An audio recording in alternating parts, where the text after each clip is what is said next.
Fala galera que me acompanha aqui no canal do YouTube, e aí, tudo bem com vocês? Tudo certo? Tá na hora do resumão aí da rodada do Campeonato Gaúcho, a segunda rodada do Campeonato Gaúcho, que teve no domingo, 4 da tarde, no Beto Freitas, 0 para o Brasil, 1 para o Grêmio, e que teve também no domingo, no Estádio Gigante da Beira-Rio, às 7 da noite, 3 para o Internacional, 1 para o Pelotas. Não se esqueça de se inscrever no canal, like no vídeo, compartilhar aí com a galera, ativar as notificações do canal, que é sempre muito importante. Vou começar falando sobre o Brasil.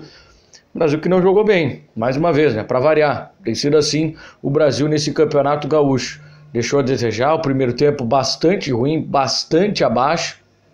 É um time bastante desconexo, time que ainda não conseguiu se encontrar dentro de campo, não conseguiu ainda ter um padrão tático. O técnico Gustavo Papa tem encontrado dificuldade justamente para isso, para ter um padrão tático, e até por isso que o time tem encontrado essas dificuldades nessas duas primeiras rodadas do Campeonato Gaúcho. Mas claro, que contra a dupla Grenal, qualquer coisa que vier, seja um ponto ou derrota pouca, é bom resultado.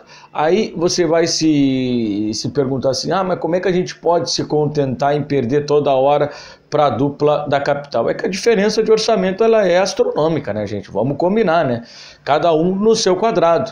Brasil e Pelotas estão muito abaixo, estão um abismo da dupla Grenal. Então competir com eles é bastante complicado.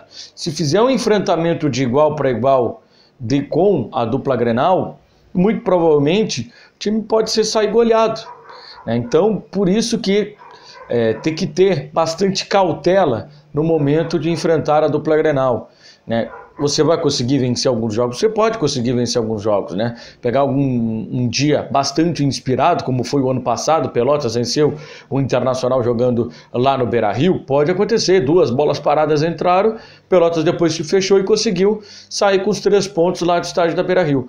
Mas é muito complicado isso acontecer com frequência, né? E o Brasil, no primeiro tempo, não jogou, assistiu o Grêmio jogar, o Grêmio botou o Brasil na roda e o Brasil não teve nem marcação, nem transpiração. Apesar do calor muito grande, a gente viu jogadores passivos em campo, assistindo aquilo que o Grêmio estava fazendo. E o primeiro tempo terminou 1-0 com o gol do David Braz, e olha, o Brasil saiu muito no lucro com apenas esse 1-0. No segundo tempo, até porque o Grêmio tem pouco tempo de pré-temporada, já chegou pressionado depois de ter perdido a primeira rodada para a equipe do Caxias, o time sentiu a questão física, então alguns jogadores acabaram não tendo o mesmo rendimento do primeiro tempo. E aí o Brasil deu uma crescida, mas uma leve crescida, criou-se algumas situações, teve essa oportunidade clara aí com o Natan Cachorrão. Mas só. E para um time que se tem uma grande exigência como o Brasil, que é de estar brigando pelo título do interior no mínimo, o Brasil tem apresentado muito pouco. Alguns jogadores não têm rendido aquilo que se espera deles, e isso tem comprometido na dinâmica e na mecânica do time. Ontem o João Henrique foi muito mal, jogou pouco, jogou mal. E não contribuiu nem na parte ofensiva e muito menos na doação de marcação dentro do campo. Tanto que o Wellington Simeão era o cara que estava ali dando apoio para o Leandro Leite na marcação, ele tinha que sair para poder armar o jogo. E aí o que acontecia? Abriu o clarão e ali o Grêmio deitou. O Maicon fez o que quis.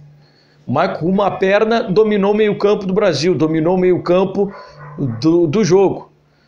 E o Brasil não conseguiu, os jogadores não conseguiram perceber isso.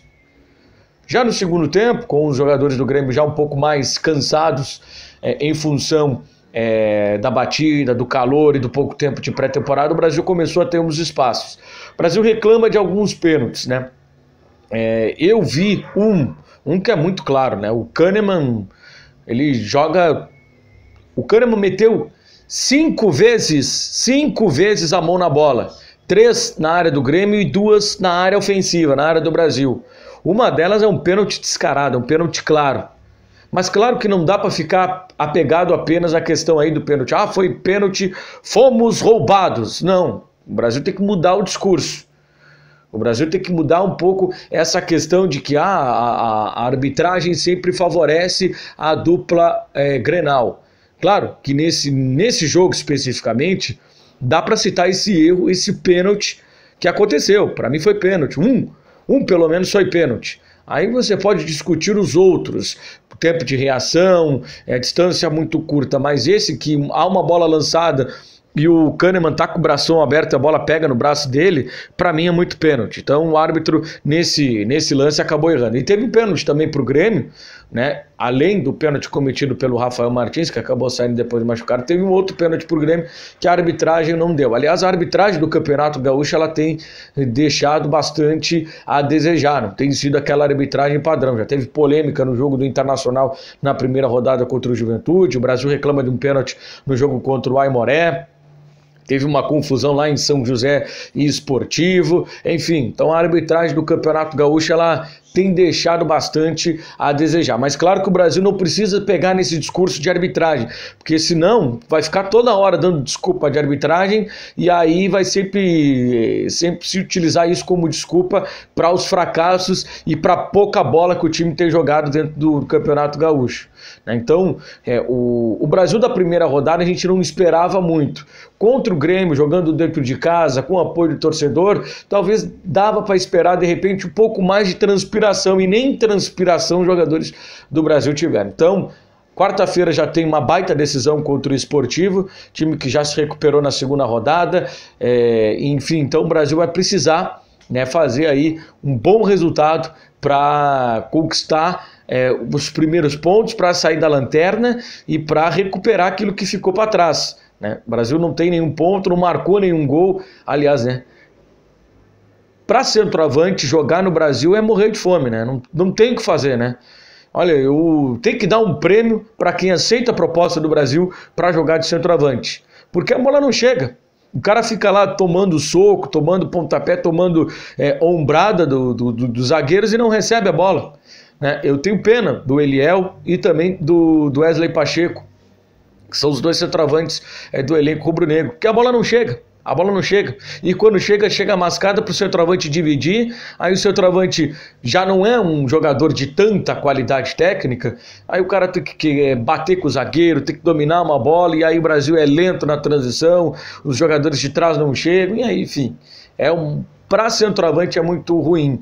É só pegar aí os últimos centroavantes do Brasil. Talvez o único que tenha tido um grande sucesso no Brasil foi o Leandrão.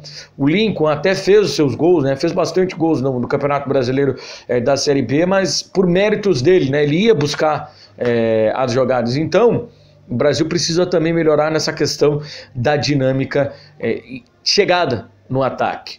Em relação ao Pelotas, olha, o Pelotas surpreendeu negativamente, né? Eu até falei no vídeo anterior de prévia do jogo que esperava o Pelotas com 3 volantes, mas esperava o Pelotas com 3 volantes com o Gabriel e não com o Thiago Costa.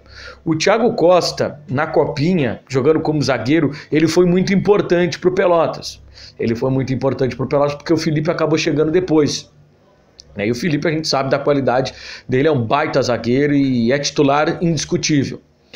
Mas no Campeonato Gaúcho, o sarrafo vai lá em cima, a qualidade aumenta e talvez o Thiago, e o Piccoli percebeu, para a defesa não era suficiente. Mas não sei também se para o meio-campo ele é também suficiente. Ele é um cara de muita entrega, isso aí não dá para tirar do Thiago. Mas para jogar contra a dupla Grenal você precisa ter qualidade.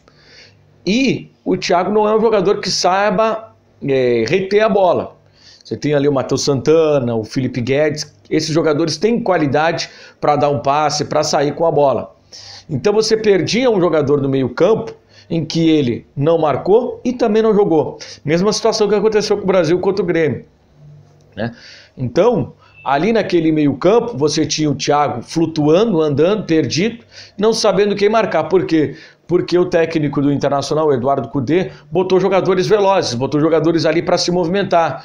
O Johnny, apesar de não ser um jogador de tanta qualidade técnica, mas era um jogador que se movimentava, o Edenilson, o Patrick, o D'Alessandro foi o grande maestro do jogo, jogou demais o D'Alessandro, mesmo com 39 anos, ninguém conseguiu marcar o D'Alessandro, Pelotas não conseguiu achar o D'Alessandro dentro do campo, e isso fez com que o Pelotas, na estratégia, eu entendo a estratégia do Piccoli, não dá para jogar aberto, imagina se ele vai com Matheus Santana e com o Felipe Guedes, com 2 meias, com os 2 extremos, um meio e o atacante.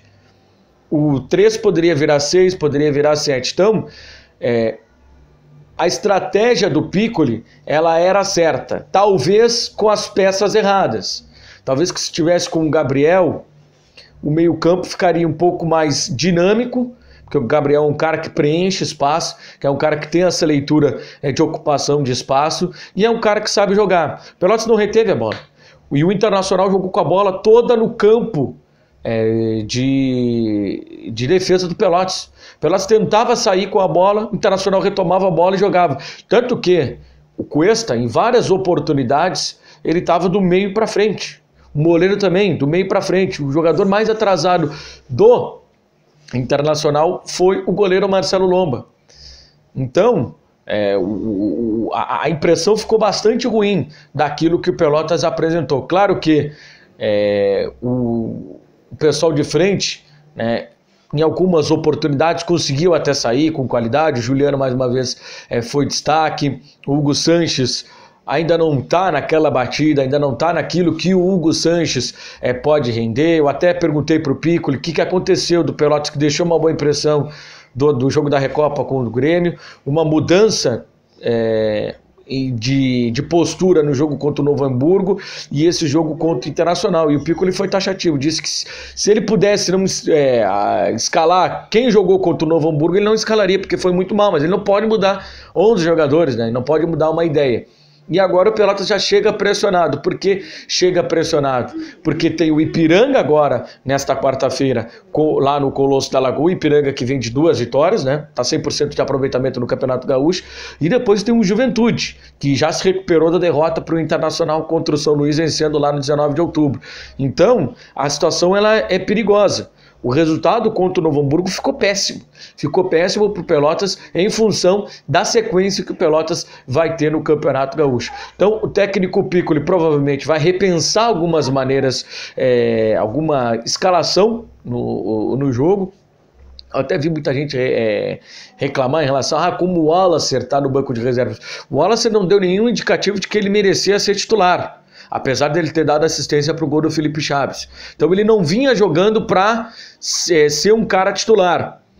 Mas em virtude daquilo que o Pelotas apresentou nos últimos jogos, talvez o Wallace seja necessário na equipe Áureo Cerulha para a sequência aí do Campeonato Gaúcho. Beleza, meus amigos? Não se esqueça de se inscrever no canal, dar like no vídeo, compartilhar com a galera. Estou bastante preocupado com a situação dos nossos times. A gente fazia até um balanço, apontava aí 3, 4 times brigando contra o rebaixamento, e desses 3, 4 times, infelizmente, a nossa dupla está incluída nesses 2, 3 times aí, nesses 3, 4 times que estão brigando para o rebaixamento. Vamos torcer para que nesse meio de semana, o Brasil jogando contra o Esportivo em casa, o Pelotas contra o Ipiranga fora, para que tenha sucesso, para que consiga pontuar nessas partidas. Certo, galera? Não se esqueça aqui de se inscrever no canal, like no vídeo, compartilhar com a galera. E até o próximo vídeo.